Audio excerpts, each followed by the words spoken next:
നടിയെ ആക്രമിച്ച കേസിൽ കോടതി വിധിക്ക് പിന്നാലെ കേരളമാകെ ചർച്ച ചെയ്യുന്ന ഒരു പേരുണ്ട്, അഡ്വക്കേറ്റ് ബി രാമൻപിള്ള.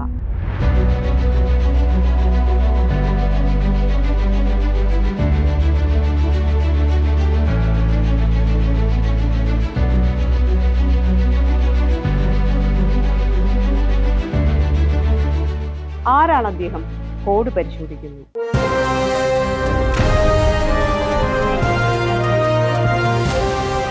മുള്ളൂർ വക്കീലും 1000 രൂപയും ഉണ്ടെങ്കിൽ ആർക്കും ആരെയും കൊല്ലാമെന്ന ചൊല്ല് ഇപ്പോൾ അഡ്വക്കേറ്റ് രാമൻപിള്ളക്കെതിരെയാണല്ലോ എന്ന ചോദ്യത്തിന് അദ്ദേഹം ഒരിക്കൽ നൽകിയ മറുപടി ഇതായിരുന്നു.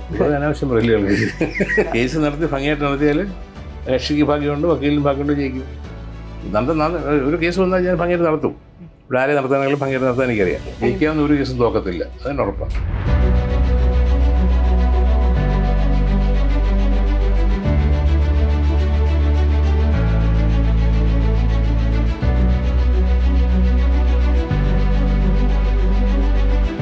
ആയിരത്തി 1972 കൊച്ചിയിലാണ് പ്രാക്ടീസ് ആരംഭിക്കുന്നത്.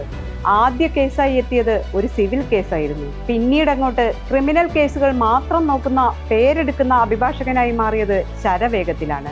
അഡ്വക്കേറ്റ് MN സുകുമാരന്റെ ജൂനിയറായി പ്രാക്ടീസ് ആരംഭിച്ച് 2 മാസം കൊണ്ട് സ്വന്തമായി കേസുകൾ കൈകാര്യം ചെയ്തു തുടങ്ങി. സീനിയറിനൊപ്പം 2001 വരെ പ്രാക്ടീസ് ചെയ്തു. പിന്നീട് സ്വതന്ത്രനായി കേസുകൾ നടത്തി. ക്രിമിനൽ കേസുകളിൽ രാമൻപിള്ളയ്ക്ക് പകരം രാമൻപിള്ള മാത്രം എന്ന ഖ്യാതി പെട്ടെന്ന് ലഭിച്ചു. പക്ഷേ ഒരു ക്രിമിനൽ കേസ് മാത്രം അദ്ദേഹം ഏറ്റെടുത്തിരുന്നില്ല. അത് തീവ്രവാദ കേസായിരുന്നു. മദിനിയോടുള്ള അടുപ്പം കൊണ്ട് ആ കേസ് നടത്തിയെങ്കിലും പിന്നീട് ഒരു തീവ്രവാദികൾക്കും വേണ്ടിയും താൻ ഹാജരാകില്ലെന്ന് തീരുമാനിച്ചു എന്ന് അദ്ദേഹം തന്നെ പറഞ്ഞിട്ടുണ്ട്. പോളക്കുളം കേസിലെ വാദങ്ങളിലൂടെയാണ് അഡ്വക്കേറ്റ് ബി രാമൻപിള്ള ശ്രദ്ധേയനാകുന്നത്. പിന്നീട് അഭയ കേസിലും ചേകന്നൂർ കേസിലും ബിഷപ്പ് ഫ്രാങ്കോ മുളയ്ക്കൽ കേസിലും TP ചന്ദ്രശേഖരൻ വധം തുടങ്ങി അവസാനം ദിലീപിന്റെ കേസിലും പ്രതികൾക്കായി ഹാജരായി. ഞാനിപ്പോൾ 1/2 നൂറ്റാണ്ട് കഴിഞ്ഞ കേസ് നടത്തിയിട്ട് ഇതുപോലെ ഒരു തെളിവും സത്യമായിട്ടൊരു തെളിവില്ലാത്ത ഒരു ചാർജ് കണ്ടിട്ടുമില്ല. ഒരു കള്ളക്കേസ് അത് ഇപ്പം ഞാൻ ആ കേസ് മാറിക്കഴിഞ്ഞാൽ പിന്നെ നടക്കത്തില്ല. ഞാൻ എൻ്റെ കാലിൻ്റെ ഓപ്പറേഷൻ പോലും മാറ്റിയത് ഈ കേസ് കൊണ്ട്.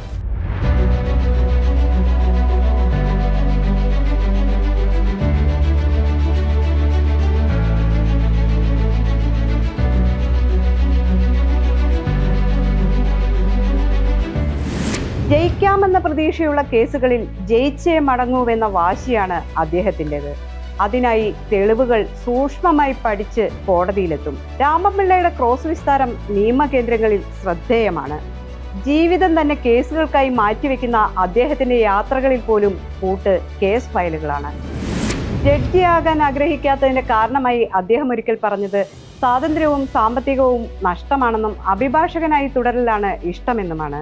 ചെട്ടിക്കുളങ്ങരയിൽ സ്കൂൾ വിദ്യാഭ്യാസവും പന്തളത്ത് ഡിഗ്രി വിദ്യാഭ്യാസവും പൂർത്തിയാക്കിയ അദ്ദേഹം എറണാകുളം ലോ കോളേജിലെ പൂർവ്വ വിദ്യാർത്ഥിയാണ്.